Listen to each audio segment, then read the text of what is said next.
Hey, everybody, welcome on back. It's the Rubbin is Racing podcast with Spider and Large, and also with Quiggs, and also with Moonhead, and also with Jacob.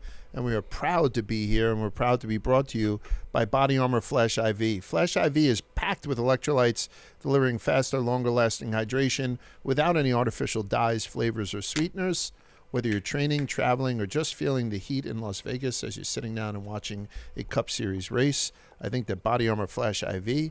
is exactly what you need. So work hard and hydrate hard with BODYARMOR Flash I.V.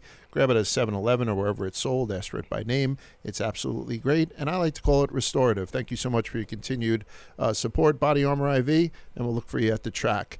Also, by Blue Chew. Fellas, you already know what time it is. It's time to level up, and Blue Chew just dropped something crazy. I'm talking next-level championship belt gold-plated energy. Blue Chew Gold is the newest innovation from the #1 chewable ED brand. This ain't your grandpa's little blue pill. This is the 4-in-1 beast that's setting the gold standard for performance. We're talking 2 ingredients for blood flow to keep that rocket pumping, mixed with apomorphine and oxytocin to turn up the arousal and connection in your brain and body. Blue Chew Gold dissolves under your tongue and works in as little as 15 minutes. That means you can get it on quicker and stay in the game longer. It's elevation without hesitation. This is peak passion and peak performance in a single tablet. If your bed could talk after this, it would be asking for a break. So make life easier by getting harder and discover your options at BlueChew.com. And we've got a special offer for our listeners. Get 10% off your first month of Blue Chew Gold with the code Rubbin. That's promo code Rubbin. Visit BlueChew.com for more details and important safety information. And we thank Blue Chew for sponsoring this podcast.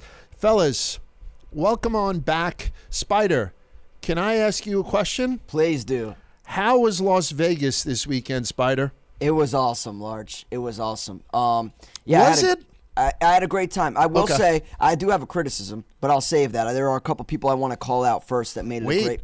Oh, I thought you said there's a couple people you want to call out and shit all over. I was like, I wasn't ready for this. Let's go. There's some flowers I want to give first, and that's most importantly to the Chili's team, Carson Hocevar and team Spire, because they were great. We had a great time at Chili's on Thursday night.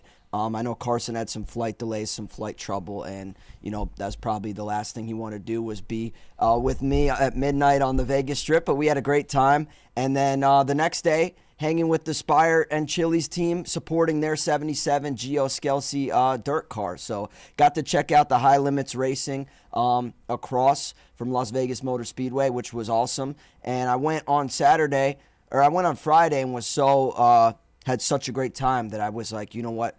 Let me go back on Saturday. I also want to give a shout out to Mindy from High Limit Racing, who is the woman who ultimately gave me the wristband. Like I said, I went Friday and I was like, I'll only be coming tonight. No need for Saturday wristband.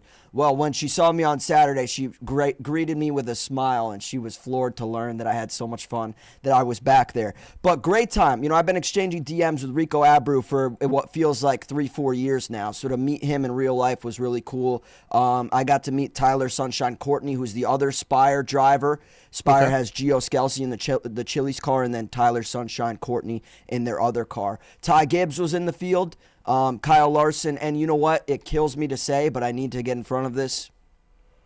Guys, I've gained a little bit of respect for Corey Day. Really? Watching him wheel that sprint car. Really cool to see what he was capable of, and that's kind of how he gets his bread and butter. So, yeah, maybe I don't have the utmost respect for him on the NASCAR side, but I can appreciate what he did on the dirt track. And that was a really cool, unique experience I got to see. I got to see your friend, Large. Well, I guess our friend. I shouldn't say that. Amy Long and Casey Kane were great. So hopefully we can have either of them on the show as future guests down the line. I'll take that as my friend. Well, right? yeah, listen, Amy, if you're listening. Yeah, a lot of the guys that you had mentioned up to this point were ugly as sin, right? And they're your guys. I'm cool with that. Casey Kane is a beautiful-looking man, and Amy is a stunningly beautiful young lady. I'll take them in my camp. I mean, if we're drafting friends, I'd rather take Casey and his lovely wife. Yeah, I completely agree, but great to see Amy, and yeah, I just had a great time, so I wanted to call that out. It was really funny. Large, you always tell the story about hanging out with Kyle Larson's mom in Phoenix after he won the championship, right? You lifted her up and got her into like over the stanchion or whatever it was. Mm-hmm. Funnily enough, I was sitting with like Carson Hocevar, the Chili's clients, the Spire team, and Both nights on Friday and Saturday, the Larson family, the whole Larson family, the in-laws and the parents and the children were all there at the dirt track supporting Kyle, which I thought was incredibly cool. Kyle wheels literally everything. They still make time to get to every single one of his races, prioritize it. His mom was filming the entire race on her own camcorder. Like, I don't know. To me, that was the most wholesome thing I've ever seen. Like, she remains Kyle's biggest fan, and to see them there supporting was really cool. I respect that Kyle Larson and Brad Sweet are trying to build this dirt efforts outside of what they're already kind of, Larson at least, good at with the NASCAR side of things. And last thing I want to say about the dirt race is the Larson family passed out all these balloons. And the coolest thing about this dirt race is to start the race, they go 4 wide. All the cars line up 4 wide and kind of like do a 4 wide salute for the fans. Well, right before they're about to drop the green, the entire crowd, the idea is you let go of your balloon. And it like kind of like airstreams into the track, and you try to see who can get their balloon to go the furthest. It was just really neat that the Larson family was this engaged. That's cool. They really made it a great experience. So, yeah, I'm trying to get back to the dirt track at the next opportunity, Large, and I think it's something you definitely need to see. So, Chili Bowl, if we're back at the Chili Bowl, any opportunity, I'm there. I want to go to a late model race too. I want to do all that stuff. You know, going to NASCAR Cup races has not lost its luster on me, but there's so much stuff that we need to do outside of it. We could legitimately travel a couple of times a week, every week for the whole season, but I got to get on the stick and get to one of these things. It just seems like a fucking ball. You know what I mean? And I don't want to denigrate it, but it almost seems like when you go to a minor league ballpark, how people bend over backwards to make sure that the fans are having a great time. Absolutely. You know, and maybe because they have to. So either way, do you remember we were speaking to a guy from Sugarlands, the moonshine company, yes. Spider? And so he was like, "Oh, I'm going to send you some merch." I was like, "Oh yeah, please send some merch. I'll rock some merch on the thing, on the show or something like that. Send it on over, XXL large." So I get a package this week, 2 gigantic boxes. One of them is a case of vodka. Right? I can't show the vodka because we obviously have sponsors here at Barstool. And the other is a fucking case of moonshine. I didn't get a single T-shirt or anything like that. This guy must have been packaging up and been like, "Oh, is this for the fat alcoholic? Yeah, let's give him this." And I'm telling you, Spider, on top of getting like this Louisiana Lightning stuff, which is 60% alcohol, I could see the fucking future through this. It's like that crystal clear. They also gave me that stuff that's sort of, you know, like blue raspberry moonshine. That looks like a bad idea. Radioactive. Eggo waffles and syrup moonshine. Oh, I got this from the guys. I think I've seen that before. That was like a thing, right? Wasn't it? Was. A car got sponsored by that? Or I think so. It's called Stenhouse, maybe? Sippin' Cream. And I think that was Stenhouse. Yeah, and I think it's not as dangerous as and this isn't an ad for Sugarlands. I'm not getting paid or anything like that, but I thought it's kind of cool. So I'm not sure what I'm going to do with it, but I think I'm going to taste test them all, like, you know, and you got to try this or something. But, I'm sure what I'm going to do with it, and that is leave it all for you. I feel like if I took one sip of that, I might just fucking evaporate. You don't think that you would like the churro? Sipping cream churro? No. I mean, I don't know. I mean, you would definitely do. This is the Mark Rogers American Peach Moonshine, which looks also very. So I don't know. It's not an ad from, like I said, but I'm gonna get tore up from the floor up, as the kids used to say on Sugarlands stuff. Before we get started, we got an update on Alex Bowman yesterday. Alex Bowman will miss at least the next 3 races as he continues to recover from vertigo. Justin Allgaier will fill in through Bristol. Alex continues to experience symptoms, so we're following the guidance of the medical team and giving them the time he needs to recover. So still continued thoughts and prayers going to the 48. So we're not going to see Alex for the next couple of weeks. Since it is the beginning of the show, I have to remember we do have a very special guest on. We had Rajah Caruth coming through New York. He was speaking to a couple guys over at Charlemagne the God? Yeah. The radio, he was the hottest radio guy in New York City and probably beyond. So he was there first. And where do you go after Charlemagne? You come to Large, right? Charlemagne the God and then Large the Prince. So we have Rajah Caruth coming up in just a couple of minutes. And I got to speak to him. He's a very nice kid. Like grounded, like doesn't get, he's kind of straight up and down 6 o'clock. So I'm pumped you got him, Large. I feel like the only other times we've gotten the chance to catch him has been like super inconvenient for him. Like, I want I to say had him getting on a plane once. Yeah. Like, he was like, honest to God, he's in the fucking airport, and I think it's the Charlotte airport because there were the stupid rocking chairs in the background, and he's on his cell phone, and it's like group 2. Like, I can hear in the background. So he gets up and he's going through. I'm like, this isn't working out. But he came here, not with Jen, a young lady named Jordan had come in with him and another gentleman, and just a lovely guy. And so he's going to hop back and get ready for Darlington. Looking forward to all the action that we have this week. By the way, all 3 series are back in action this weekend in Darlington, so it should be a banger of a week. If you guys don't mind, I'm going to tell you, I wasn't a huge fan of this race. I don't know what it was. I just didn't get into it. Even though I was extremely happy for Denny, I was watching him, come through traffic from 31st to 1st. All the storylines were there for me. When his little baby came out, the little baby boy, what's his name, Jameson or something, I believe? Fuck, I don't remember what the kid's name is. Cute as a button. His one daughter's crying, his other daughter, and then his mom came out, and then Jordan came out. I just thought everything was pretty cool. Just wasn't that great of a race for me. Did you guys feel that a little bit? I don't know what it got in the Gluck thing. Yeah, no, I tend to agree with you, and I think I kind of had a unique perspective. Honestly, watching the races on TV is just far more easier and digestible. It's kind of hard when you're at the track. There's so much going on. Yeah. So I didn't really feel like I got a full glimpse of this race. And then even like you said, Large, to me the best part was the emotional kind of celebration we got following Denny's win and how awesome that was. But even that was like the best parts of it I saw were via social media. So I feel like kind of not prepared to even vote on this race, which is crazy because I was actually there. But I guess the context would be that I was watching from the lens of like a Carson Hocevar 77 Chili's car fan this week. I was standing pretty much behind their pit box the entire time, pulling on the 77. So that was really the only lens I was watching the race from, as enjoyable as it was to see the Denny Hamlin celebration following the win. Well, this is also like we're supposed to be professional and race analysts. Yes.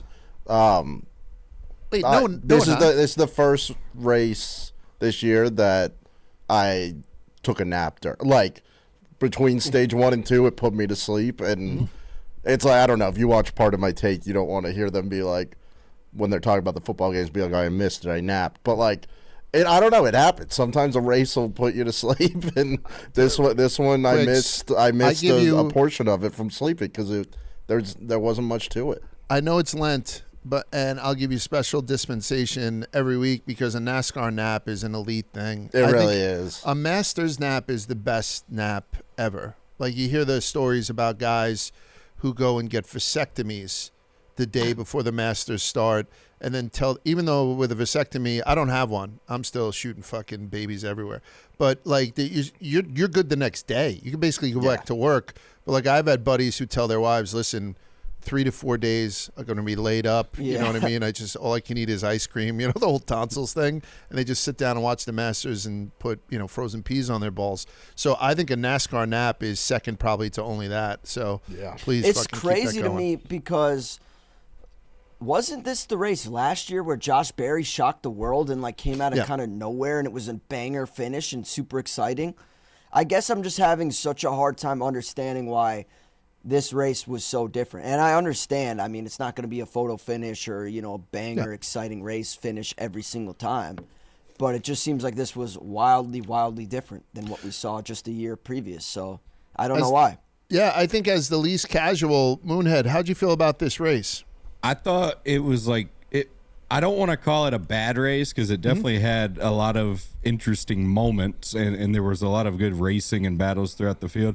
But to me, I even tweeted it was like the most forgettable race ever. It was. It wasn't good enough for me to remember it a week from now, and it wasn't bad enough for me to care to talk about it much beyond the race. So I don't know. I thought that the Gluck poll, I think it came in around 60% yes. And I thought that was fair. I mean, I don't think we should call it a bad race, but it definitely wasn't a great one or a good one even. But do you like my whole thing with the Gluck poll? People already know what that is that I often just vote yes because I kind of enjoyed it. Like, it's skewed, right? Because I don't know what I would. the race had everything you needed. I mean, Yeah. it's a more narrow track, Las Vegas, so we're not going to, all of a sudden be going 4 wide and, have a tremendous amount of, but it did have all those elements. I was complaining about too many cautions last week, so now I'm complaining about too few this week. Yeah. So I don't know how I would say it's a bad race when there wasn't fundamentally anything bad about it. And, an interesting guy had won, and I don't know, there's a couple of storylines throughout it. It just didn't do it for me as much. I think it all turns around at, this weekend at Darlington. Darlington delivers, particularly with the fall off that we're expecting and the increased horsepower. So maybe it's just one of those little blips on the radar. I do have an update, Spider. Yeah, before you even ask. I gotta give my criticism on the Vegas. Remember, I owe criticism. So. Yeah, no, yes, you're right. You absolutely are right. Can I please have your criticisms on Vegas? Yeah, please. just like I said, I like to give compliments, and then I also like to give a little bit of constructive criticism. Vegas, great facilities there. It's almost like a Charlotte West, if that makes sense. They've got a dirt track. They've got a drag strip. They've got the oval track. Great facilities. I love how they have the garages arranged where you can go in the fan zone and kind of overlook each car and the paint scheme and see for yourself, see the teams working on the garages. The criticism I have, they treat that place like it's Fort Knox. I've been to Daytona 500s where the goddamn sitting president has attended before, and there was not the security that there was this past weekend, even for a goddamn O'Reilly Auto Parts Series race. I got stopped several times. The security came up to me and said, "You look like a fan." And you know what? I'll be the first hand up. I am a fan. I'm lucky and fortunate and grateful that I am pretty much at this point a professional NASCAR fan. That is not lost on me. I do not take that for granted. Right. But I also don't think that is reason why I should. I still have a hard card, and I should still be allowed to kind of move about the cabin as I wish.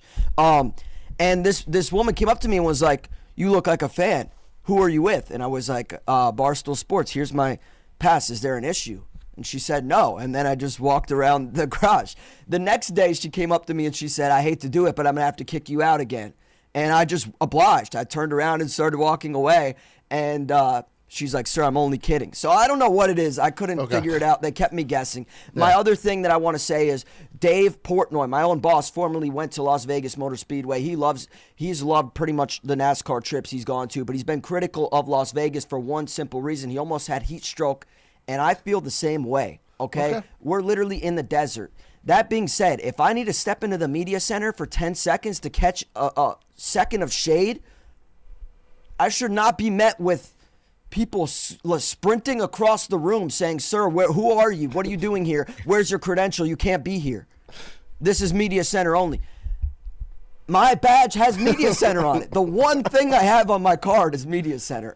It just really irked me that they would prefer me have heat stroke over get a water bottle and stand in the shade for 30 seconds. So overall, great time at at Las Vegas, excuse me.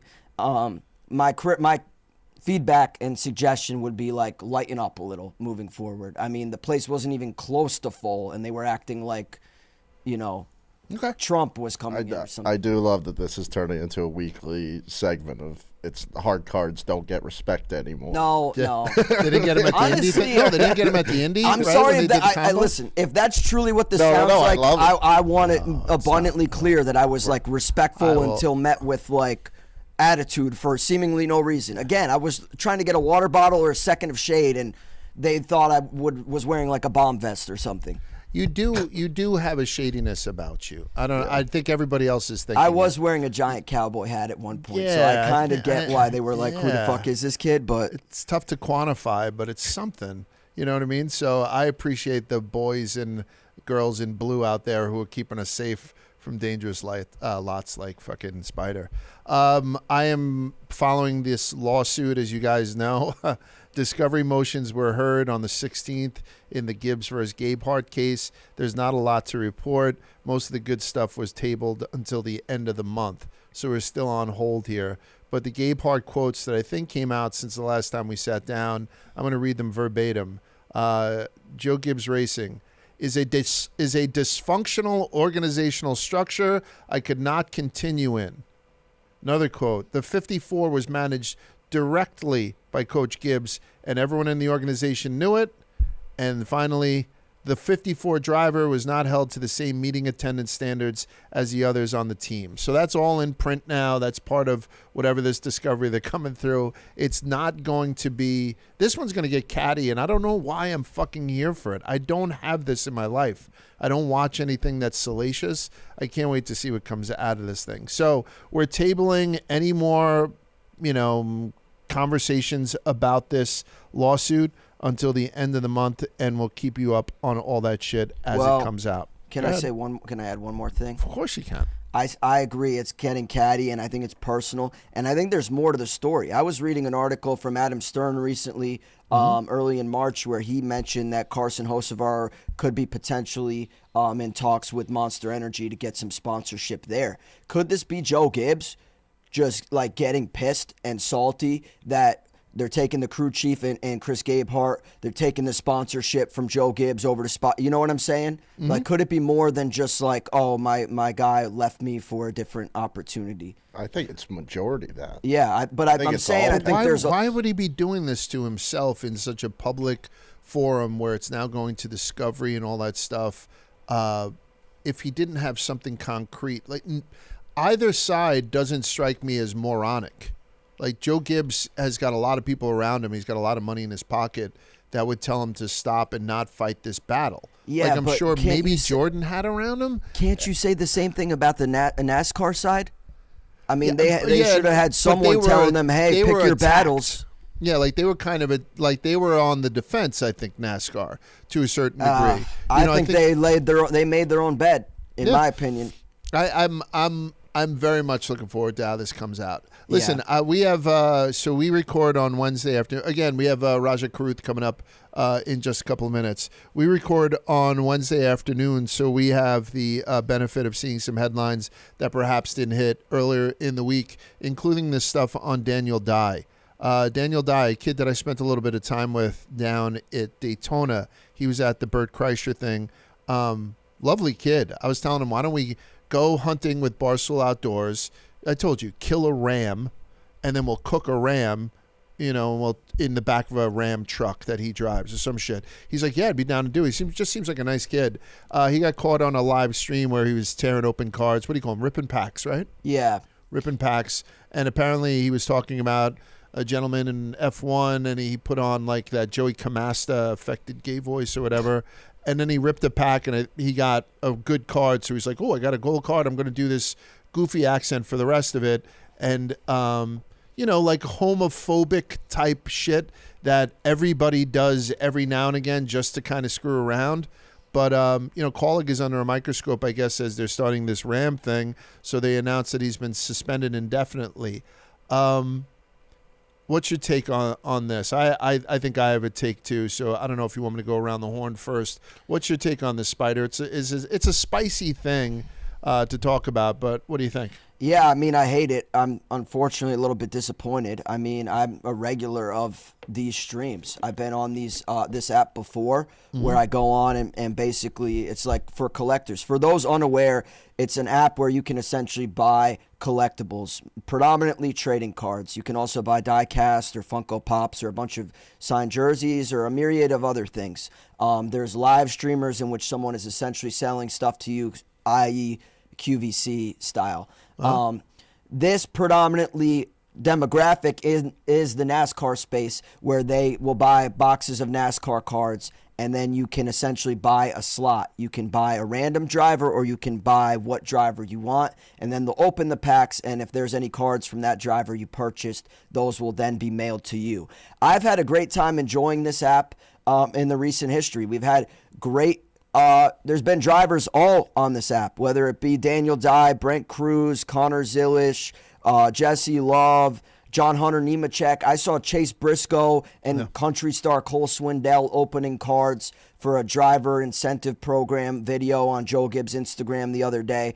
I think the collectible space is growing and booming and flourishing. This was a great platform for fans to connect with these drivers. And, the one criticism is always like, we don't get personality. We don't ever get to see these guys away from the track. It just kills me that this was a great opportunity for all of these things to exist and kind of that exposure.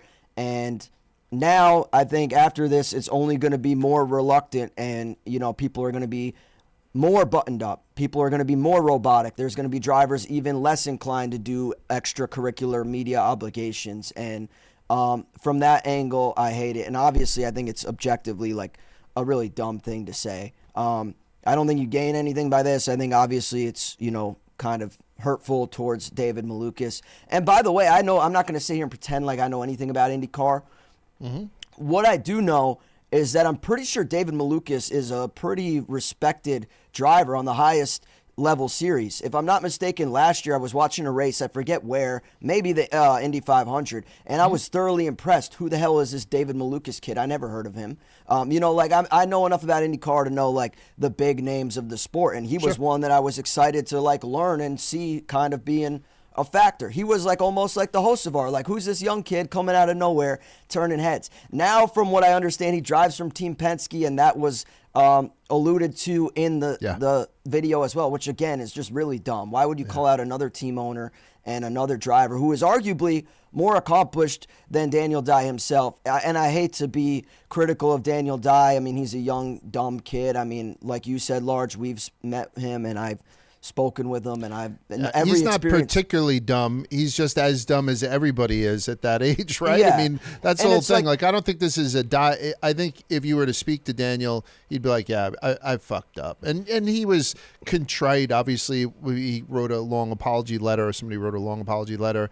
So I know the kid just, fucked up. I'm just wondering whether or not at this point in our history, whether or not this crime is going to be fitting the punishment. Yeah, do you know what I'm saying here? Moonhead, what do you think? I think, so the team, obviously, they can do what they want, because to me, it's no different than getting called into HR and for something you said at work. But I have a problem with NASCAR suspending him indefinitely when we've seen in the past, was a NASCAR colleague? Both have. Okay. NASCAR tailed Colleague and suspended him indefinitely. So really, does it matter? No. But to me, it's crazy because we saw Haley Deegan a few years back call some kid on iRacing the R word, and she got sensitivity training for that. That was on a live stream. It was, in my opinion, a pretty similar thing. We've seen other drivers, say things and land themselves in hot water and end up in sensitivity training or a fine. To me, sitting him out indefinitely is overkill on NASCAR's part, when they could have fined him, hit him where it hurts the most, and fined the shit out of him, bore him to death with all the sensitivity training stuff, and then some stern talking tos. And to Spider's point, he does need to be reminded that his words affect more than just him. Like, I'm not going to sit here and get on a high horse and act like I was offended by what he said. I laughed at what he said. Right. But at the same time, that's a very dumb thing to say when you're representing things like Ram and Colleague and the sport as a whole, especially when we've seen drivers be a little more timid with putting themselves out there because of the mistakes of others. That said, I think it's complete overkill on NASCAR's part. You can right rear somebody at 200 miles an hour and send them driver's side first into the wall, and you're out for a week. You call an IndyCar driver, some mean names on a whatnot live stream, and you're out indefinitely. To me, that seems a little bit backwards, and it does nothing to right the wrong that they're trying to, address here. I feel like you want him to learn, like I said, hit him where it hurts, fine him, some stern talking tos, and sensitivity training, if that is what is needed. I don't think suspending him indefinitely is really. I think we need to stop pretending like sensitivity training.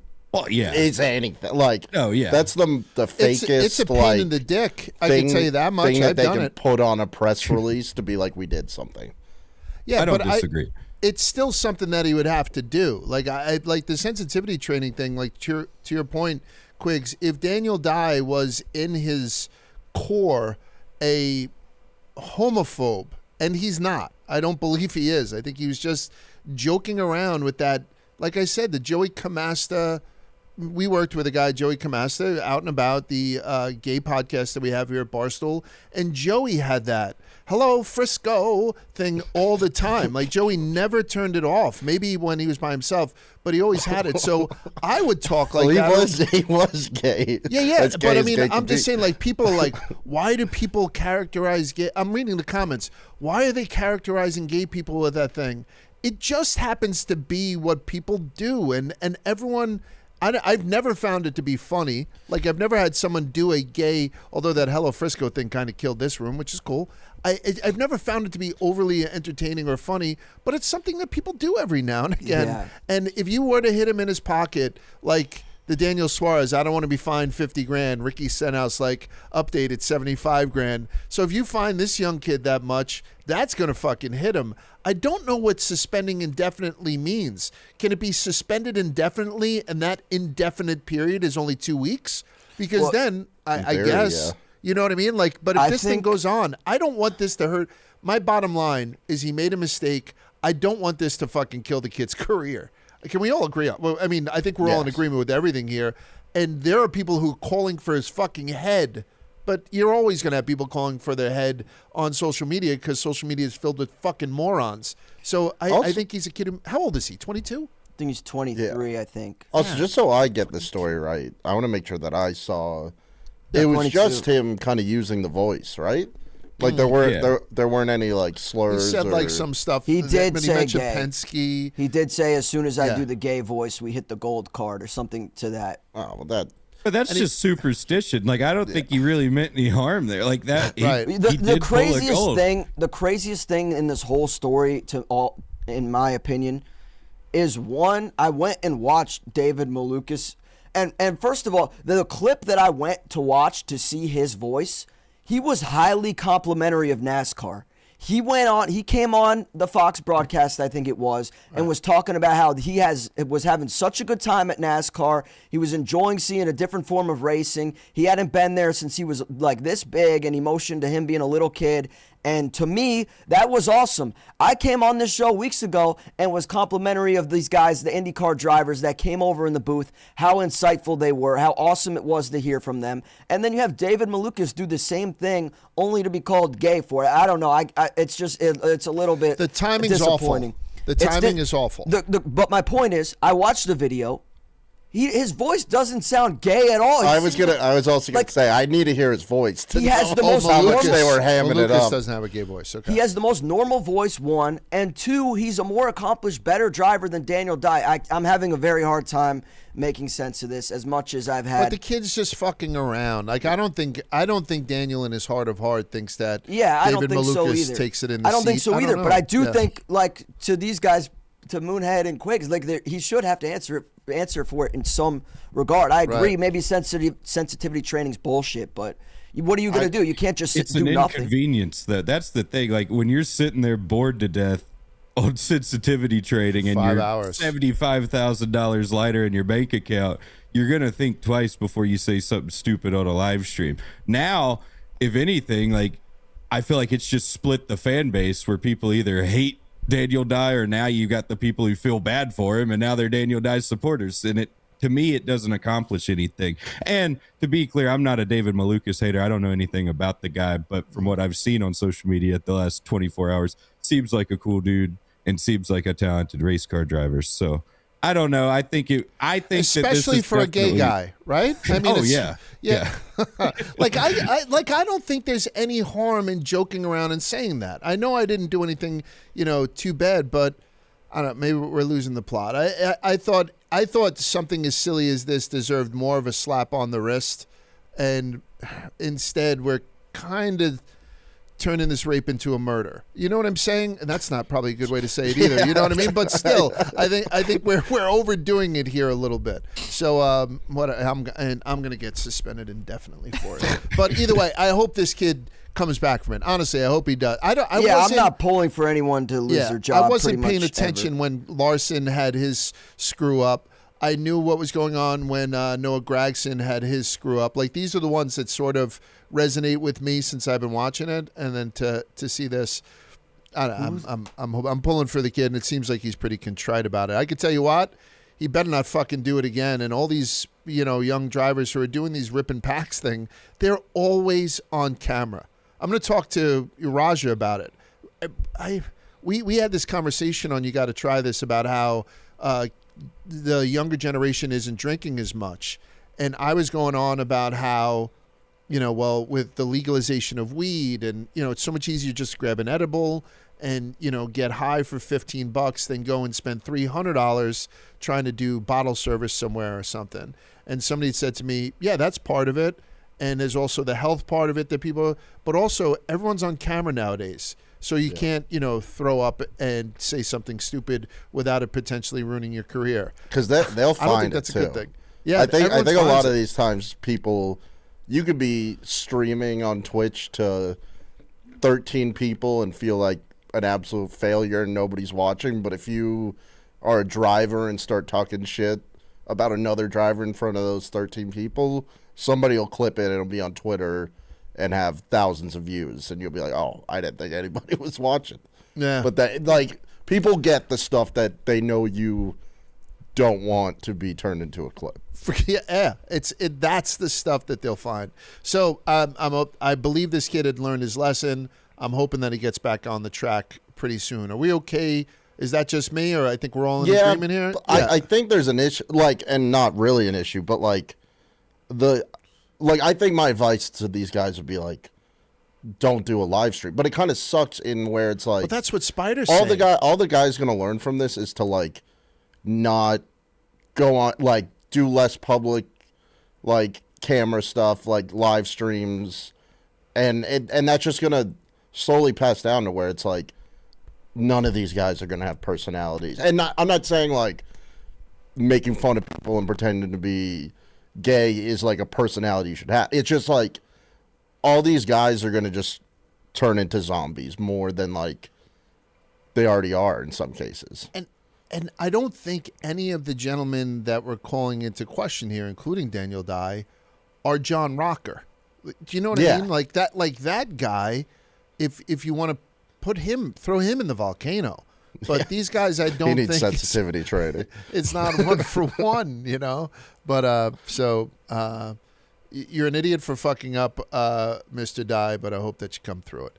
So let's talk about the fight, or the fight that never happened, but I'm hoping that it happens somewhere down the road. Daniel Suarez versus Ross Chastain. We didn't see a lot of what happened on the track. Somebody said that Suarez had gotten loose, and then in the cool-down lap, Chastain doored him, and then afterwards they had some choice words, including Chastain saying, "You want to fight? You want to go?" It looked like it was going to happen until that young lady had jumped in, Lauren from Trackhouse, where I believe we've met. She got in between the guys, and nothing has transpired. But it just led me to ask the question. I'm going to ask everyone on the panel just for a name. Who do you think wins in a fight? In a street fight on pit row where they start throwing some hands and no one jumps in? Daniel Suarez or Ross Chastain? Spider, who do you got?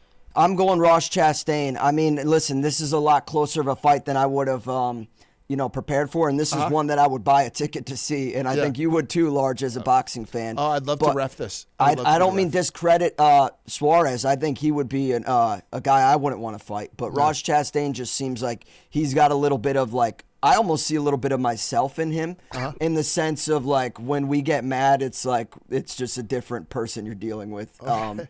So yeah, I don't know. I think Talk Ross. That shit, Spider. Yeah. I think Daniel's a little bit more rational. If that rational, what's the word? Rational. Rational. Yeah. What do you say, Quiggs? In the battle of Chastain Suarez, who do you got? I'm gonna take Chastain. Okay. He reminds me a lot of Spider.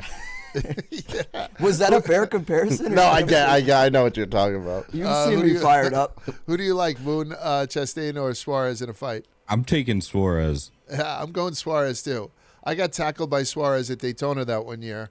Spider, I don't think you were at dinner. I was at the dinner with, I think, Freddie and my wife and his wife. And I see Suarez because there was a Trackhouse function. "Hey, Daniel," I said, "cocodrilo." And he came over and he lifted me up.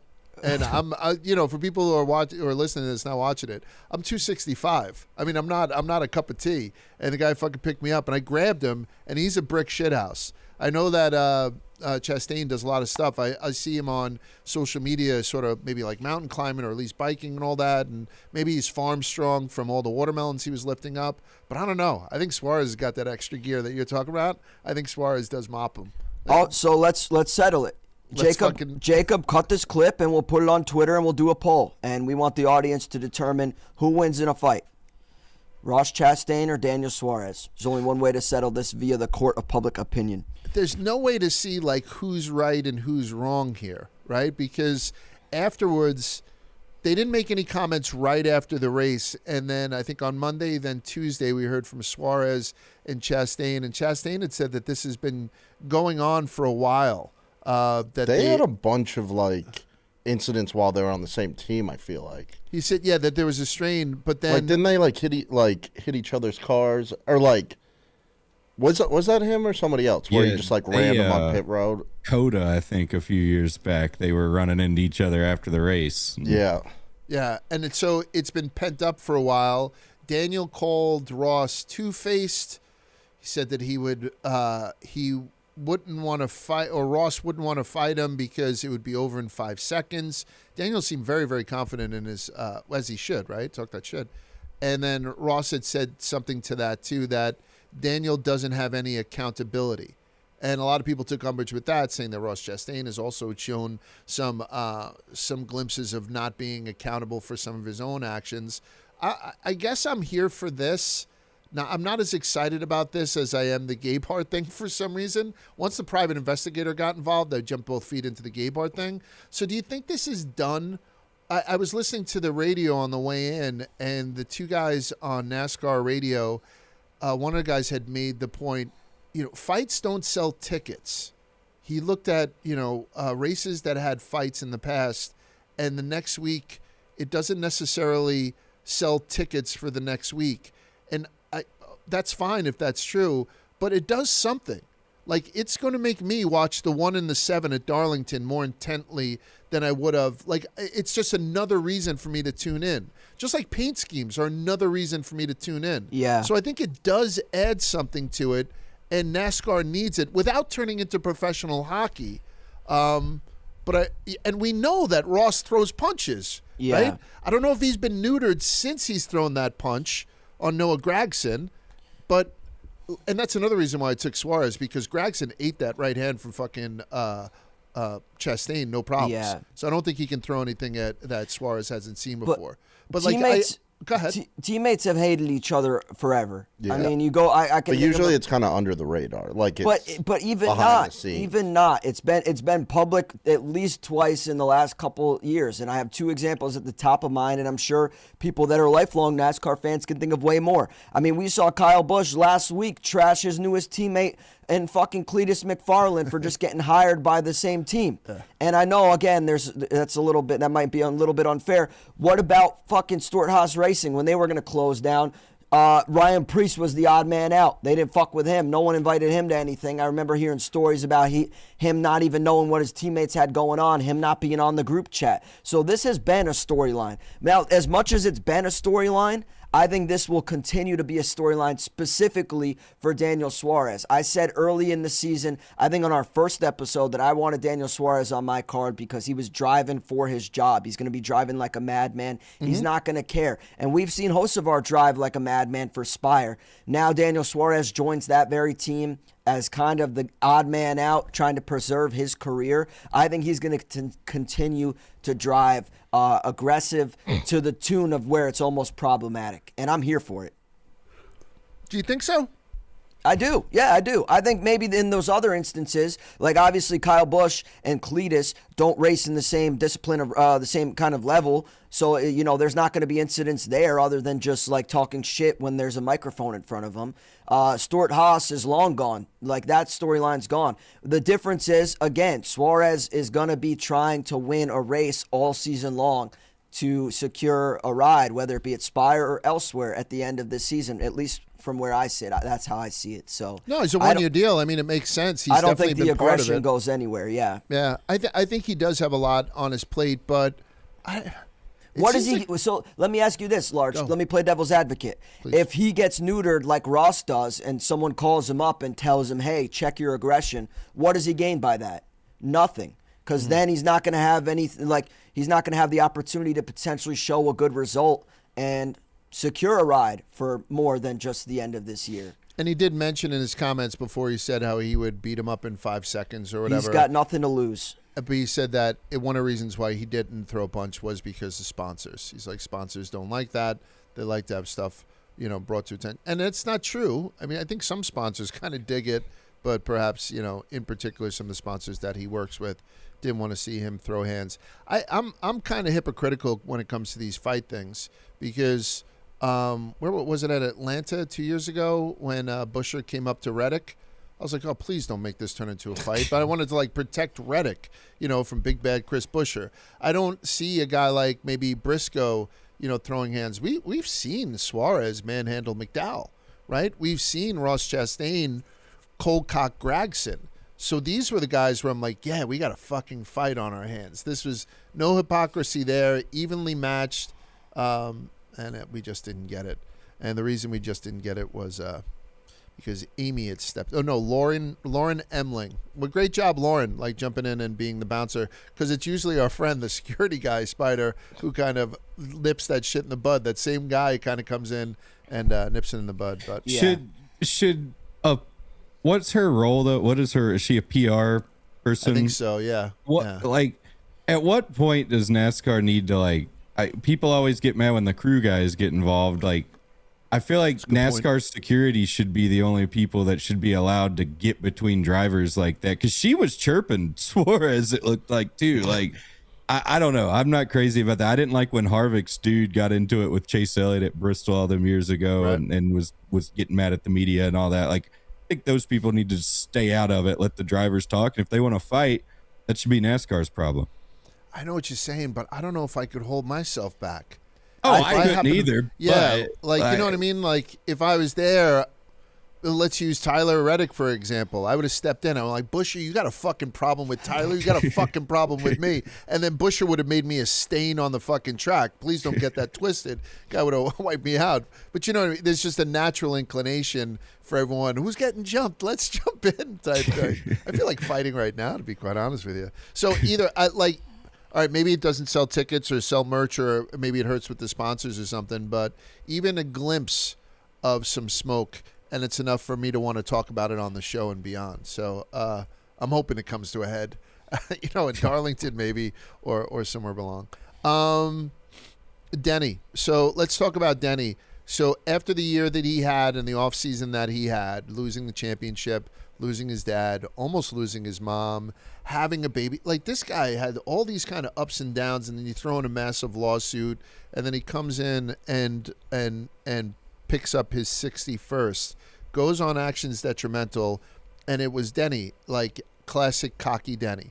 He went in there, yeah, I felt it from when I walked into the track, the whole deal. He talks that shit and he backs it up. He's one of the better drivers that I've ever seen, since I started following the sport. He had said that he gets to 67 before he retires at the end of 27. Do you guys think that that's lowballing it? Do you think that he can? So he's at 61 now. He's alone in the top 10 as the 10th. 76 is where Senior is, which I don't know if he gets to 76. But how do you feel about Denny saying he's going to get to 67 wins by the end of next season? Yeah. Easy? I think He's 61 right now. well, let's say how often does he win Pocono? Every year, basically. Yeah. Let's say he gets those two. Which is that's hard to do. Win 2 in a row. But let's say those are 2 automatic ones. He's got to win 4 races other than that for the rest of his. Yeah. Yeah. I think he does it. But when he said it, I was like, yeah, look at that. I love the cockiness. I think 67 is extremely attainable. And if I had 6'7", if I had to, I would take the over. I think I'm going to take the over on 67 for his career. Is that a stupid thing to say? Where do you see Denny ending his career, Spider? I'm going to throw out a fun one for you, and I'm going to Please. say exactly Say 67. Oh. Okay. Exactly 67. Uh-huh. I think this will be a storyline all the way up until he's prepared to hang it up. And from what I understand, and I'm not trying to break news here, I saw this from Alan Cavana on Twitter prior to the Daytona 500, so this is not my scoop. You guys can go find the tweet. where he basically said that there was no plans for Denny Hamlin to race following the conclusion of the most recent contract he signed, which from all accounts expires at the conclusion of next year. So I'm going to say, and I would love for this to be the reality, that Denny Hamlin wins his 67th race. That is the final race of the season and is his first championship trophy. So and then in he rides off. 2027, he wins his 67th in Homestead, if that's where it is. I know we have the idea of maybe floating around. He rides off in the sunset. He 67 rides off as into the championship. sunset. Okay. I think that would be a storybook end on a fruitful, unbelievable career from Denny Hamlin. I think that would be something you can absolutely be proud of. I think there would be no discounting the kind of driver he is. There'd be no, kind of, I don't even know what you want to call it, regarding the championship kind of hanging over his head right now. Everything, he would have answered every test as far as I'm concerned that he could possibly answer. So, and not to say, even if this doesn't happen, I mean, Denny could retire tomorrow, and I think he would go down as one of the GOATs of the sport. I'm not trying to discount him, but I think it would be a storybook Cinderella story ending if what I'm saying was fruition. Exactly 67 wins. The final one comes at Miami in 2027 with the championship trophy to be lifted. You know what else would be kind of storybook? What's that? If he did the Jordan and he retires, takes a few years off, and then comes back for a different team.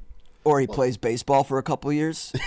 That's what I Yeah, think. He should go play Denny- baseball for a Denny couple would years. probably do professional But fishing now. That's his thing. Honestly, I love that Denny has caught the fishing bug. That He's video got a with him huge and fishing Charlie at Riley Herbst's pond, that was very wholesome, as of course was the celebration with his family post-race. But that was also a great moment. Is it weird that we're not talking about Kyle Busch? Kyle Busch is, at 63? Denny's won 12 races since Kyle had his last win. Does Kyle Busch win another race? Is that something that we should be asking too? Because 67, he eclipsed Kyle Busch. Does Kyle Busch, get another 4 races before he steps away? Or is he just out of the conversation at this point? Because it feels weird to say that he's out of the conversation at this point. I'm starting to think he doesn't win another cup race, So. and I hate to say it because Kyle Busch was one of my first favorite drivers. He might be the original favorite driver. But yeah, I mean, he's 40 years old, and I know these drivers, it's kind of different than other sports where these guys can last a bit longer. Is that it? He's 40 flat? Yeah. Oh. Yeah, I had to pull it up now just to check. But yeah, I don't know. I mean, I do get concerned. And the concern is not in his ability. It's in the availability. It's in the availability of a good ride. I don't see another team getting him a better car than RCR, unfortunately. I mean, maybe there's some drama or speculation that he could potentially go to Spire should Suarez not be back. But again, that's all question marks. I don't see an instance in which Kyle Busch gets in a better car than he's previously had. And for that reason, I'm skeptical to say he'll win another cup race. Now, I'm not saying he will certainly win again. I think he might go full time in another series, O'Reilly or predominantly the Truck Series, and just tear it up. When I say tear shit up, He'll continue to win down in Tufts. win, Yeah. not Down literally Trucks. tear up the cars. Right, okay.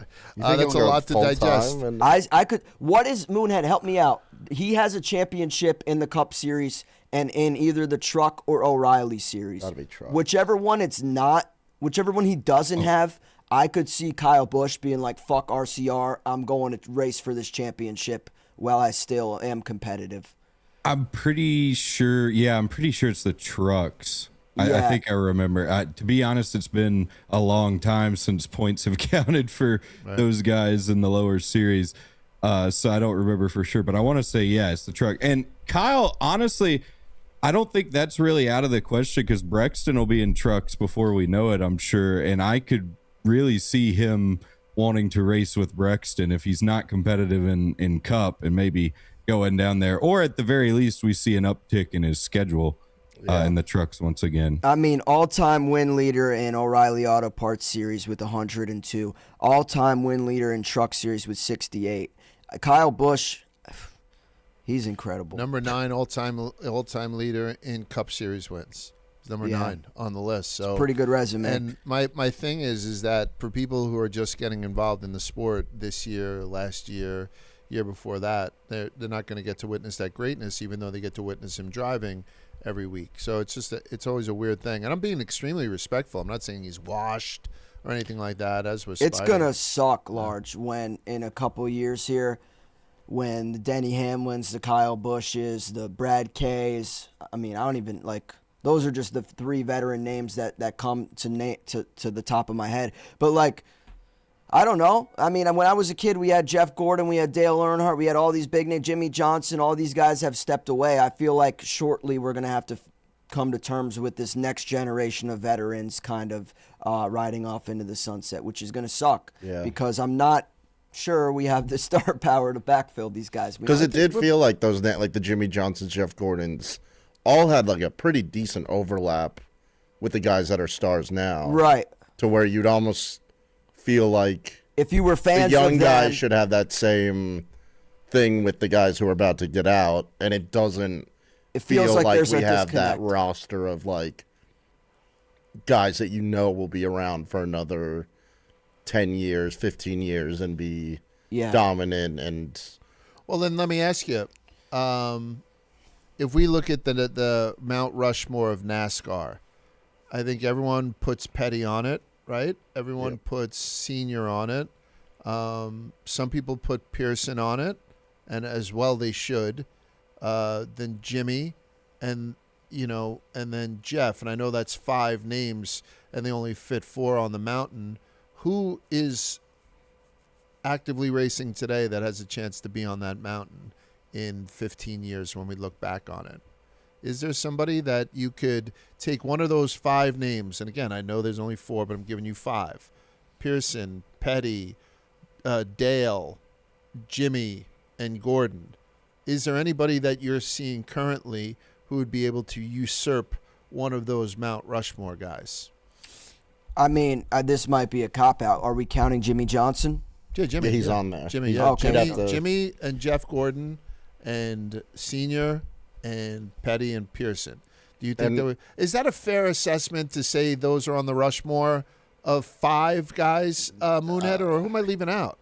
So NASCAR is so hard to do a Mount Rushmore because with all the different eras, there are different circumstances. Right. Like, not to discredit Petty, but he was racing a lot more and against less competition. Like, I would argue, but you'd also get crucified if you were like didn't put him on your Mount Rushmore. Exactly. Like, he's got to be on there from impact alone because star power. But I would also argue that in the last 20, 25 years, we've probably seen some of the most stout NASCAR Cup Series drivers in the strongest consistent field that has ever existed in NASCAR. Not to say personalities and star power hasn't been there, in the last 10 or so, but I don't know. So I think everybody you said deserves to be on the Mount Rushmore, but I feel like if we did a true NASCAR Mount Rushmore, it would have 20 faces on it. Oh, okay. Yeah, Large, I'm not prepared to answer that question because, and this is unfair to David Pearson, but he's a guy that's consistently snubbed off my Mount Rushmore. If you had to ask me, gun to my head, mine would probably be Petty, Gordon, Earnhardt, and then Jimmy Johnson. Right. And so, like, it's hard enough to come to terms with 4. And the first man out would be David Pearson. So, I mean, I'm not trying to discredit. Who are you replacing him with? If we kept those, or just go to the 5, get Pearson out. It doesn't matter to me. But who do you think usurps anybody on the Mount Rushmore of NASCAR who's currently driving? And this is tough. It's between Kyle Busch, Denny Hamlin, or Tony Stewart for me. Tony Stewart, I know he has the least amount of wins with 49 and 3 Cup Series championships. My hesitation with taking Tony Stewart is that a lot of the respect I have for him lies in his ability to wheel other kinds of cars and other disciplines of racing. So I'm not sure that he traditionally fits on the NASCAR Mount Rushmore. It would have to be Kyle Busch, simply for the fact that he has 2 championships. He's surpassing Denny Hamlin currently by just 2 wins on the all-time win list, and he has 2 championships in the Cup Series and at least 1 other in other series, as well as in a time, a day and age where competition has gotten a little bit more parity to what you're saying, right, Moon? And he also has a championship or all-time win leader in O'Reilly and trucks. Yeah. Yeah, I'm just wondering. It's like I don't think that we're looking at a bunch of mediocre talents by any stretch of the imagination. You had mentioned how melancholy it would be to see some of these guys go because you don't know who backfills in. I think some of these young stars are going to do a fine job coming in, including a guy like Rajah we got coming up next. Yeah. So I don't know. I'm just trying to look into the future. How many wins does Denny Hamlin retire with, Moon? I don't think 70's out of the question, but I think that if I was going to, take a guess, I'd say 68. I think that 2 more this year and then a handful next year. I don't know. I'm not doing the math right, but yeah, you're I could see I could see him getting 3 or 4 wins this year and another 3 to 5 next year. All right, I like 69. All righty, guys. Where else are we going with this? Shane Van Gisbergen was this. I like the Cup Series. Excuse me. I like this chase. I told you that last week. I made a small distinction on why there were 16 teams. I was being a little bit of a bitch about it. One of the guys who writes in every now and again, Brandon, had said, Large, I understand what you're saying about the final 16 guys in the chase and only the top 3, maybe the top 6, having a chance to win it unless there was some miraculous thing that happened. But he's saying, you have to keep in mind that when somebody is competing to finish 16th versus 10th, that makes them more money also. Like, I'm just so myopic in thinking whoever wins the championship should be the only people who are considered to be in the chase. But there's so much stuff going on behind the scenes as far as if you do finish 12th versus 10th or 14th versus 16th, particularly if you sneak in there for a smaller shop, it means the world to them. It's also something that I had to keep in mind as we're going into Darlington. I love the throwback schemes. I love them. And all I'm hearing is how they've run their course. And I'm like, no, they haven't. I think they're cool every time I fucking see them. But, when you look at it from a sponsor's perspective, what a pain in the dick that must be. You pay a lot of money, and some sponsors are only going to be on for, 3 races. Like, you pay a lot of money. But one of the guys that I work with, the bare knuckle guys, signed up to be on Lane Riggs's truck. And, so I have a little bit of an insight on how much that costs. If one of those races was throwback weekend and they're like, no, you can't have any of your shit on, it's got to be with somebody else's colors. If I was a sponsor, I'd be like, well, then, cut me a check back, like a little bit of a refund. So it's a lot more difficult than I guess it seems to do it on a Cup Series level. But I'm going to miss, seeing it every year. And I don't know how long the hiatus is going to be, but it's something I'm going to miss. You guys agree with that? Yeah, I think throwbacks. Yeah. Like, were you sick of they them? hit the hardest of like any scheme. Okay, Yeah, so you're with me, right? Yeah, they're and I enjoyable. I guess like budgets are budgets, and Yeah. small teams it probably means something when they have to do a new scheme. But like from like having a little bit of like a design background, I like that's the coolest thing ever. Where it's like you almost don't even have to. At least for me, like the way I'm not very creative for like design, but like I can rip something off like no other. Yeah. And I think it's awesome when like you kind of have a template of a design to do and you kind of put your own logos and spin on it. That I don't know. That should be the easiest scheme anybody has to make for a car. I like them. I'm really excited. I like the Chili's one this week. I know people were a little bit, particularly Quiggs, was a little bit butthurt about the one formerly. But I think it's a great idea. The throwbacks have been a great storyline and kind of way, especially as a new fan. A lot of these schemes, I don't know the stories behind. So seeing them captured in real time, modern day time, is a great way to kind of put new people onto the history of the sport. I like it. Obviously, I think it's kind of silly that not every team is doing it, but at the same time, I understand, there's sponsorships and smaller budgets and real logistical hurdles to go around. But I want to give credit to the teams that are still partaking in it because I think it's a great thing that we get to do. Also, what are the guidelines, I guess? Like, has it always just been like up to the teams and they kind of decide like, oh, we're running? I think there was like and there's nothing that there's nothing that's stopping teams from running throwbacks if they want to, right? 100%. Yeah. Carson's doing it this weekend, kind of as the Wrangler car throwback, and people will continue to do it. Go ahead, Moon. I cut you off. I apologize. I think like I love throwback weekend, but it was getting to the point where when it's an obligation, I feel like there were a lot of half-ass or just like shitty throwbacks or people doing it just to do it. So I do think, and I think Junior was kind of talking about it this week on Twitter a little bit.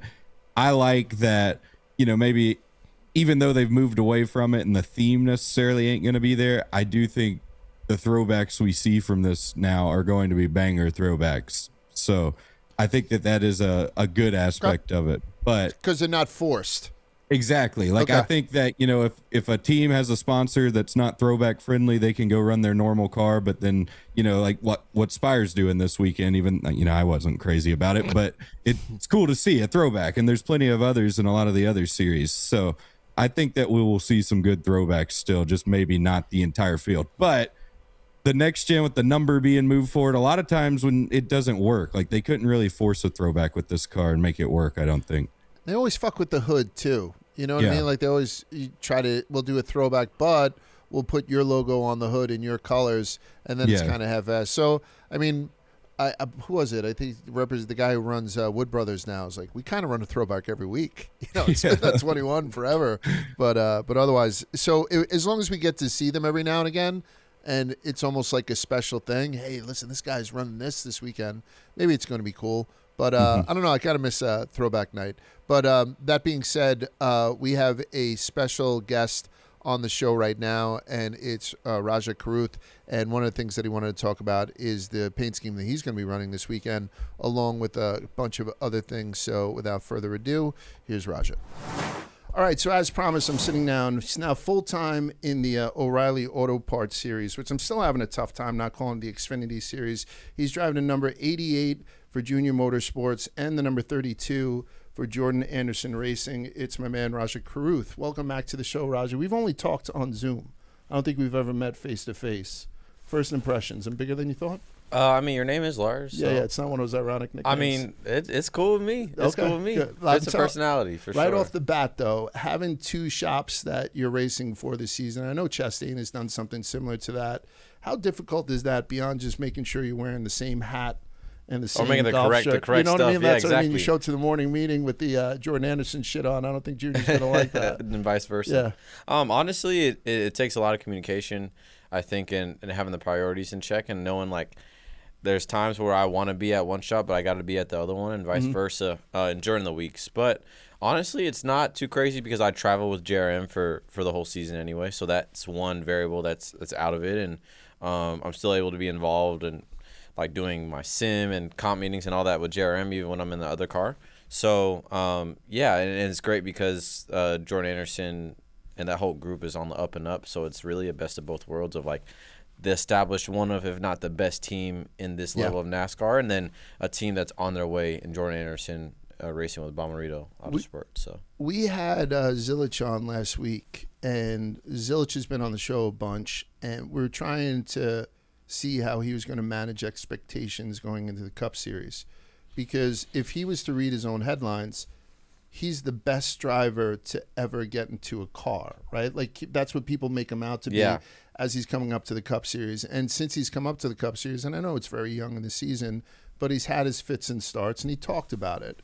What's the expectations for you this season as a guy who has a buzz about him and all that stuff, and then to come in, already clock a couple of top tens this season? I would think that you might be hitting above your expectations already, but what are the expectations that have been put in front of you going into this season, particularly going into the season with two racing teams? I think honestly, that's a good question because I had to sit down with my main crew chief Marty back in the winter time, and obviously they had Connor last year in the 88, and they came off a record-breaking season and unfortunately lost the championship. But one of the first things he told me was that it doesn't matter all of that they accomplished, last year. That's nothing to do with me, and that was very, very freeing to where, like, okay, I can grind and get my hands dirty and get to work and be okay with whatever results come out, and I know the results will be there. So there's not any extra expectation from my end because I know as long as I continue to show up and have my priorities in order, the results will be there. And the dubs will come. So I'm not tripping on it at all. But with like Ty Gibbs, let's say, I'm talking about a lot of the younger drivers, and I'm not making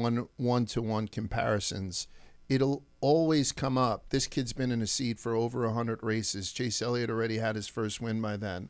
All that stuff. Is there some sort of rubric or metric that, No. whatever age? Oh, there isn't, right? It's how you proceed because it's too crazy to call. Everybody's situation is different. Everybody's path or trajectory is different. I mean, like for myself, right, I didn't get into a late model or actual car until I was 18 years old, where every other driver literally was either out of the womb. Cup race, like Connor's cup racing at 18 or 19, right? And I didn't get into my first ARCA car until I was 19 or 20 years old. So everybody's situation is different. So it's a good point you made of like it's not always fair to compare because everybody's situation is different. Everybody's resources and backing is different. Everybody's experience is different and grits and everybody's situation is different. So like my friend Corey LaJoy tells me, it's not fair to compare yourself to others when you're only playing with the cards that you were dealt, and same with those other competitors. Corey LaJoy is a sneaky, wise man. Also a very handsome man. I've always said that about Corey. Crazy, LaJoy. Awesome flow of hair right there. Yeah, oh my God, I'm so jealous. You said that to me and you knew it hurt my fucking heart. No, just I'm a not. little I bit. mean- Yeah, you son of a bitch. I'm already off to a bad start with him. Kyle Larson comes into Las Vegas last week and wins the O'Reilly Auto Parts race. I know that everybody who's in the field says it's cool to race against the best, and Kyle Larson is widely considered one of the best drivers in the world, all-around drivers. But after a while, is it like, stop coming down here and messing with our stuff, right? Like, no, it's not that at all for you. No, I don't see it that way. I think it's because I want to be on Sundays at some point. So I can't just expect to show up and automatically be where I need to be in my first Cup season, right? Like, I think that it's important to have that's an opportunity that is very rare in other sports. Like you see, like in the NBA, right? You'll see like the top draft picks or whatever go on a summer pickup runs with NBA league guys, right, and stuff like that, or young football or soccer players go and have workouts with pros, right? You see that, but having established races in scenarios or real time scenarios in the car. Or those live reps, or like you can almost never get that. So I'm glad that they've opened up the rules a little bit to where the Cup drivers can run more in trucks and O'Reilly. I think it's only going to make us better, and it'll weed out really who's good enough and who's just got a really good car. Doesn't piss you off at all though. That No. son of a bitch gets another dub you know what I mean? Like, and I Not at guess all. maybe it would be different if you were P2 at the time. You'd be like, go back up to your thing. No, I mean it's just going to make me better. Yeah, that's where I that's want to true. be at the end of the day. So. Yeah, I hear you. Last time we spoke, I was saying before you came in, late 23, early 24, you hadn't yet graduated from college. You since then got your degree. So Winston-Salem, you're a Bachelor of Science in Motorsports Management. That makes sense, but do you think you need that since your trajectory is to be a big-time stock car driver? Like, to be rich and famous and have the helipad on Lake Norman right next to Denny's, that type of thing? What the hell do you need your degree for? I'd say, you got to have the whole Rolodex. It's not just driving. The driving is the main thing first and foremost, and that's the most important thing. But you got to have a circle of life. You got to have other traits, other skills, other things to do because you can't be so focused and entrenched in the ups and downs of the season. So you got to not only have that circle of life, but also have the whole business side of things as well. Because as much as important as it is to win, you got to have the other stuff to go with it. I don't know if you had seen the Earnhardt documentary on Prime. Yep. I really enjoyed watching that just because it really spoke to how much, from a business perspective, that Dale Sr. had that mindset of knowing what's going on, and it's really parlayed. And you see how with not only, like I said, Dale Earnhardt Sr., but Dale Earnhardt Jr., who I'm driving for, obviously, and Joe Mattis and Miss Kelly and everybody at JRM, like they've really built an awesome empire there. And I bring all that up to say it's really inspiring because I have such that similar love for the sport, and you got to have really a multidimensional career, I think. So that's why it's important to me. What's your specialty? Like we're going into Darlington this week. I know that not from a betting standpoint. I'm not talking about that out loud with you, but from my own. We do our gambling trainings. Right. So we don't. We don't talk about it. We don't talk about it. But like I know this week, Eric Jones. I'm going to throw a couple bucks on Eric Jones, and then we'll mention it in just a couple seconds because there's certain guys who have certain tracks where it's just theirs. SVG is the big example that you have to have him on your card going into any kind of, road course or anything like that. And Denny at Pocono, there's some. What do you see now as you're starting to get familiar with some of the tracks that you're going to be on for the rest of your career? Is there a type of track where I'm like, that's a Rajah track? That's one where I'm going to really pay attention to this kid this week. I asked that question to Joey Logano, just so you know, and Joey's like, I'm a threat every week. Yeah, like I think you can't. The thing about that is that I don't think, like my mindset, I can't go into a race weekend at a track and say, hey, this is a track I'm good at or this is a track I'm bad at, because then I'm going to either let my guard down or already be defeated before I even get to the track. So I think I certainly have tracks that I'm confident at, and they just come more natural to me. What's your favorite one? Probably, I had a couple. I think Nashville's up there for sure. Bristol, Darlington. I like Darlington a lot too. I mean, for me, I like the fast tracks for sure, and I've always had to work at learning the flatter tracks, the short tracks. Whether it's Richmond, New Hampshire, Milwaukee. Well, we don't go to Milwaukee anymore, but tracks like that I've really had to work at. The road courses as well, but I definitely like the high banked 1.5 mile intermediate style racing, and nice tracks like Homestead and Darlington, where it's gonna be a fun one. Fun tracks where the tires fall off as well. So I'd say that's where I'm at. When you see somebody, we had spoke about Denny just briefly, I'd mentioned him, so I'm going to circle back to him. When you see a guy like that get his 61st win and then It's greatness. It's greatness. See that he says he's going to get to 67 before he bows out at the end of 27. And he says it with utmost confidence. Putting together a career where you have 67 wins, but NASCAR trying to get a little bit more parity. Like, I believe it's harder to get that many wins, in this day and age than perhaps it was years ago. So as a kid, and I say kid in the right perspective because Denny's so fucking old, and so am I. But what does that do for you? Is that then something where you're like, that's where I want to be, 67 wins, or you're like, that's never going to happen again? I think it's empowering because I see the work that he puts in and the body of work that he's built over his whole career.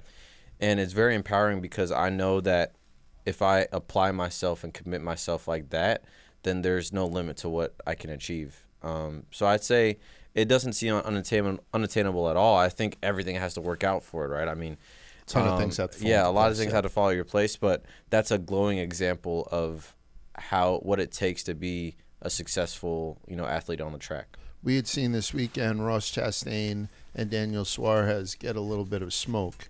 I'm friendly with Daniel. I'm friends with both of them, so I'm a little like, I don't know where to But stand. I will tell you, Daniel tackled me at Daytona once, just joking around, and I didn't realize he's a shithouse. Daniel is a powerful dude, and I know that Ross is a big-time athlete. Every time I see him, he's in a pair of bike shorts. I don't like them, but he's in a pair of bike shorts. He's doing something kind of extreme sports stuff. So I was intrigued by that, thinking that there might be some punches thrown. I'm not saying that I want you to pick a winner, but can you clue us in on just how crazy it must be being in a car? I just mentioned on the podcast that I am never less rational than I am when you cut me off in traffic. I want to see your face, red, yeah. and I want to be like that. And you're going through a situation where for 3 hours you're essentially being cut off or cutting people off in traffic. So where do you find that stasis where every race you don't get out and run over Sheldon Creed and try to pop him in the face or something like that? I don't mean Sheldon necessarily. You know what I mean? I think you got to take a deep breath after the race because it's so easy. You cross the checkered flag and you're like, that guy, he just pulled up in front of me or drove in the back of me or drove into my door. It takes a deep breath to be like, all right, I should not go and hit him after the race because I'm damaging not only my car but their car. Probably going to get fined. Not worth it. And then the thing about it after the race, from my experience, because I've done that before. I've confronted somebody after a race or been confronted, and all the emotions are high.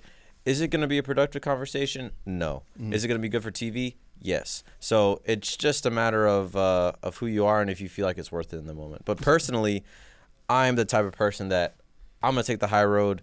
I'm not a big, I don't like to do the phone calls. I'm like, we can talk at the track or sometime in the future, because I don't know. It's easier to do an apology or something over a text message or a phone call than it is in person. And I I remember a couple years ago, I had a couple run-ins with a driver we were racing in the truck series, and I honestly went off the deep end. Like, I just, like, it could be go either way of what started it, but, like, I went too far and didn't handle it the right way. And for me, like, it wasn't, like, I'm not the type of person. I'm the type of person to really want to try to work through it, like, emotions calm down after the fact, because I don't think it's the most productive after the race. I don't know if that answered your question. No, it does answer but everybody's the question. different. And everybody's I think, different. yeah, like I know, like we're very close with Briscoe, and he's also one of these cool, calm, collected guys. He doesn't seem like it goes by personalities. And also for the guy who is going to start the fight, I know if Austin Hill cuts me off, I'm probably going to give him a little bit of space because he looks like he can throw haymakers. You know what I mean? But I'm going to go after somebody else. It's something. But one of the other things that I think you have to You got to still stand your ground though when you're on the track, you for can't be sure. It doesn't punked. matter who it is. Yeah, maybe Austin Hill. No, I mean, that's the thing. I mean, standing your ground doesn't warrant, right. getting in a fight. But you have a role model type thing now. Like there's a lot of people, because your story is not traditional NASCAR, saying that you hadn't stepped into a car until you were in your teens and all that stuff. Like this is giving a bunch of people who didn't think that they could maybe get into this sport. And I'm not talking about the black-white thing, but like just anybody who wants to kind of get in. They didn't miss the bus because you're in there now and you're performing at a high level.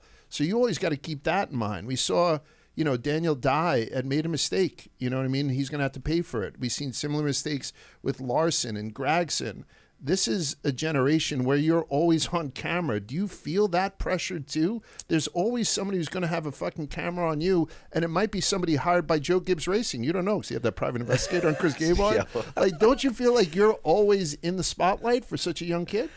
I mean, yeah, but at the end of the day, just be a good. Don't be a dick? Yeah, just be a nice person. It's really not that hard. I mean, the thing is that what's done in the dark almost always reveals itself. So as long as you carry yourself with integrity and like do the things that you're supposed to do, then it's fine. And I mean, nobody's perfect for sure. I'm not perfect, but I just try to be a nice person at the end of the day, and it's really not that hard. I don't fault these guys. Like I said, I'm guilty of it myself. You cut me off again, I swear to God, I'll find out where you live and I'll hunt down your family. So when they go cross-eyed crazy, I kind of know what the hell they're going through.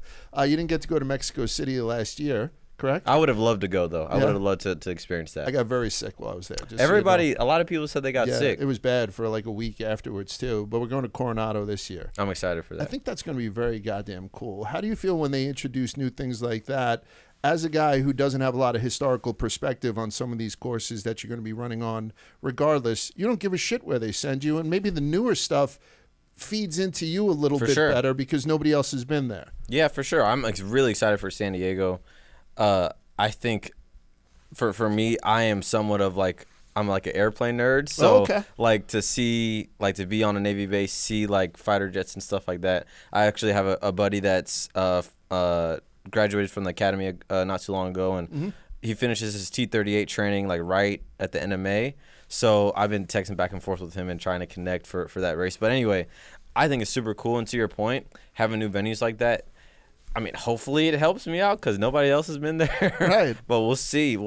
Yeah, and I think for me, I'm excited for new events like that, whether it's the Chicago Street Race we did, San Diego, what other ever cool things that we do moving forward. I think it's just a great opportunity. Moving forward, like we asked, I think Connor had mentioned last week, he's like, "Oh, I'd love to see us do a street course in Manhattan." And Spider was like, "Cool," and I was like, "No, there's no way it could happen here. Though. Traffic. There's no way. Yeah, like traffic. The like Vegas, they had to repave a lot of the streets. Like, there's no way you could do that here. And it's just, and I wouldn't want it. And it would be the easiest commute in the world for me. But you guys would screw up my traffic so much. Yeah, that would be not ideal. New York would hate you, right? You know what I mean? If all of a sudden you screw up one commute. So maybe doing it outside, maybe by the Meadowlands makes more sense. But do you see a place that would like be intriguing to you to go and honestly, your wares? Yeah, like I think growing up in DC, so the IndyCar race, they're having an IndyCar race there. The track's not going to be very big, but it should. I mean, hopefully it's cool. We'll see. I would love to drive in a race car or a stock car on the streets of DC from growing up there as a kid. So, besides that, I don't know. I mean, we could race Anywhere. I think that Coliseum was great in LA. I think we need to be in Southern California annually, whether it's finishing the Fontana property or doing something recurring in the area, San Diego or Anaheim, Orange County. Sonoma's not enough. Like there needs to be racing in SoCal. So, and I'm not even from the West Coast. I just think it's imperative. It's a big market. It's a huge market. It's so important. So, I think I brought up Chicago because as a city kid, it was so cool to see race cars on the streets of Chicago, and I got to drive the Chevrolet EV Blazer SS, and that was super cool just to like see the racetrack. And like as a kid, like being in a car and seeing buildings, like that's stuff you dream about. So that's super cool. It reminded me of a video game. Right? Exactly. You know, like all of a sudden you choose the city one, and then all of a sudden doing the fantasy tracks. Exactly. Yeah, exactly. And I thought even though God hated Chicago for those first 2 years, the amount of rain was biblical. Yeah, it was crazy. Which I never thought about it, but obviously the lake is right there, Yep. so like I guess it's not crazy that there was that much weather, but like you said, it just was like the most crazy divine timing to have torrential weather. And they still managed to pull off most of it. They still got it in. It's an engineering marvel, and I don't think the guys who are slated to do that job get enough credit because I really don't know how they put it together. We're heading to Darlington this week, and you're going to be riding a new paint scheme. Can you talk to us about who you're going to be representing this week? Yes, sir. So going to be driving the 32 Black Effect Chevy, sporting the brand of with Charlemagne being there, and a lot of cool shows they have on their podcast network. So for me, like looking at obviously Breakfast Club, but like the 85 South show, meeting Chico Bean, who's also a Winston-Salem State grad. Okay. It's super cool. So it was a great time going on the show. Charlemagne is actually from Charleston, not too far from Darlington, right. So South Carolina native, and I love that racetrack. Is he coming down? He should be coming down. Okay. So I'm excited. It's amazing the amount of star power NASCAR has put on the track. And listen, I've only been covering the sport for like 6 years, but particularly this year. I was down in Daytona and working at Barstool. I don't get starstruck too much because we have so many people kind of coming in and out. But the star power at Daytona this year was crazy. Every time I turn around, and I'm talking trucks, O'Reilly, and Cup. I mean, they all showed up for everything. So I think it's a really good time to be part of this organization. And I think part of the reason is because of kids like you. So I appreciate it. Thank you. Can you do my job for me a little bit and tell people what to expect racing-wise this weekend at Darlington? Darlington, that's going to be a fun race. All 3 series. And I like what they've done this weekend because it's kind of like an alumni paying homage to like the sports history type of weekend. And it's been throwback weekend for, I guess, 10 years. And I personally am a big fan of it. But to now have it just paying homage to, NASCAR's legends, an alumni network, it's super cool. And the racetrack itself, it's fun because it's a mix of the intermediate speed, but the tire wear and degradation of a short track in the South. So it's a lot of fun. We'll be sliding around, running right next to the wall. Very narrow racetrack for us to go and try to get a Darlington stripe, all 30. And by the way, this kid. He's so deceptive. He's running so it's an almost all black scheme. All black. So you're not going to be able to see the Darlington stripe. You're going to come away kind of unscathed. Maybe. Yeah, I mean, if you don't get a little bit, you're not trying. Yeah, exactly. Not too much. Let me knock on wood. Not too much of a stripe. Yeah, though. it's I find it to be one of the best races on the so much fun on the schedule every year. So it's a must tune in thing, and it's have Charlemagne come down. I think it's going to be kind of cool just to be able to get some press with him. It's only good for the sport.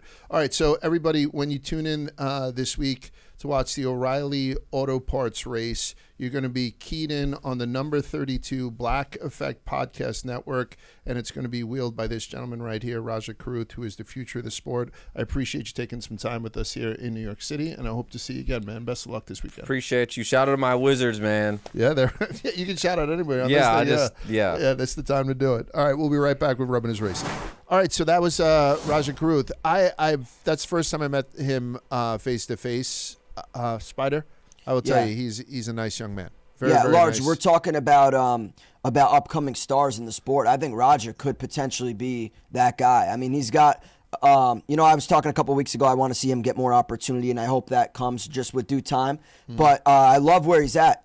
Driving with the Hendrick cars, he's got good sponsorship, he's got seemingly good equipment, and he's on the right path. So I think hopefully he can just keep building and becoming that superstar that I think one day he's capable of. So you think when he comes back to New York, we could get a table at Rayo's, me, him, and Charlemagne the God? That'd be kind of good for my He street has rep. star power, Large. Does, He's got aura. I will also tell you, he's as I was speaking to the kid afterwards, we were talking a little bit about the chase and how much I've been enjoying it this year, how I get pissed off when Fox doesn't put up immediately, how many spaces everyone dropped and stuff. It's engaging for me. And he's got an analytical mind to him. You could tell. Very, very I think the kid is also poised to do something Denny-esque. I'm putting the cart before the horse, and he'll be the first one to tell you there's a long way to go before then. But I think, especially with the degree that he had gotten and all that, I think he's one of those kids that wants to also be involved with the team at a higher level than just being behind the wheel. And just speaking to him for that limited time, it seems like he would have a chance to do it. Point standings following Las Vegas. Tyler Reddick still in there, number one. Bubba Wallace, 61 points behind. It's starting to make a little bit more sense, this top 10 at least. Tyler, Bubba, Blaney, Hamlin, Chase, Christopher Bell, Larson, Byron, Busher, and then Ty Gibbs rounding out the top 10. Joey is 11th, then Brad, Priest, McDowell, Hocevar, and Shane. Shane dropped 11 spots. Fuck. And then right below that is Daniel, AJ Allmendinger, Zane Smith, and Ross Chastain at 20th. So that Daniel Suarez, Ross Chastain are, I know we're still early in the season, but those guys could be battling it out for that final chase spot. This could get zesty by the end of the season, so hopefully we're going to have some follow-through. And this weekend's a perfect spot to start the follow-through because, like I said, we got all three of the series in Darlington, including the trucks. They have the Click It, Don't Risk It 200 on Friday at 7:30 p.m., and you can catch all the action on FS1. I'm looking at the entry list now, and it seems like a bunch of people are pulling double and triple duty. You're going to have Corey LaJoy in the 25. You'll have Ross Chastain in the 45, Christopher Bell in the 62, and then Carson Hocevar will be in the double sevens for Spire Motorsports, and that's on Friday night. And then on Saturday at 5:30, we have the Sports Clips Help a Hero 200 on the CW for the O'Reilly's Auto Parts Series, and you have Ross Chastain again. He'll be wheeling the 9 for that. Christopher Bell again wheeling the 19 in that race. So we're going to see a lot of familiar faces in some of the lower series this weekend. And like I spoke with Rajah, he was like, bring it on. Like, I love, he doesn't love losing, but he loves racing against Kyle Larson in Las Vegas. Kyle won the O'Reilly's Auto Parts race Las Vegas this past weekend. I was like, does that piss you off that these guys come down and take? He's like, no, I want to get better. And so there it is. The Goodyear 400 will be Sunday, 3 p.m. start. Catch all the action on FS1. And Darlington brings it. Darlington's one of those places that you should tune in for because the Darlington Stripe and a bunch of other stuff, once you tune into that race, I think it's one of those ones that can make you become a fan like that. We got nothing left to do but pick winners. By the way, I hit a bunch last week. I did Denny win and a couple other things. So I've been a little bit hot. I'm not saying anything, but, I'm fucking hot. So Picking the Tires brought to you by DraftKings Sportsbook, DraftKings Sportsbook, an official sportsbook partner of NASCAR, and it's delivering the most generous rewards in the market no matter what happens on the track, because this isn't a race you bet and forget, it's one you react to, lap by lap, caution by caution, live odds, stage winners, fastest lap, next driver to lead, as the pack tightens, as strategies shift, as engines roar. One restart can change everything. One pit stop can flip the fields. So don't just watch the unexpected, bet it. New to DraftKings? Bet just $5 and get $200 in bonus bets instantly. So download the DraftKings Sportsbook app now and use code Rubbin. That's code Rubbin for new customers to turn $5 into $200 in bonus bets instantly in partnership with DraftKings. The crown is yours. Does anyone have any kind of feelings about this week's race? Any kind of bets that I need to have? Quiggs, do you have something on your books that you need to get off? Yep. All it takes is 1 week for me to go from I'm never doing a parlay again to my only pick being a parlay. Oh, really?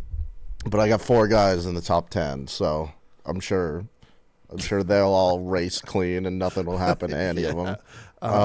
But the stats look good for them. All these guys have, I think, in the past 6 races, either been top 10 in 5 or 4 of them. Okay. Leading off with Busher, then Bubba Wallace, then Ross Chastain, then Tyler Reddick. And all those guys to be in the top 10 is plus 1310.